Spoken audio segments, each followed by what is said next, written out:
Hi guys, in this video I will show you how to download Binance on PC. For that you will have to launch your web browser in your PC, and in the search bar of it you will have to type Binance desktop.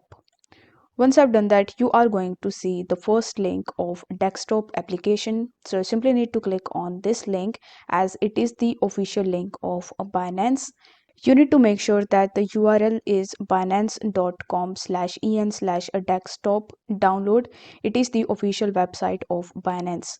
Now over here, you just have to click on this download now button, and then the setup of a Binance desktop application will be start downloading in your device. You can view it by clicking on this download button in the top, or you can click on these three dots and then go to downloads. Once done, you will be able to see that the Binance setup is downloading in your device, and once it is downloaded successfully, you just have to double click on it and you simply need to follow further on-screen instructions in order to successfully install it in your device. If the video was helpful, then don't forget to like the video and subscribe to the channel. Thank you so much for watching.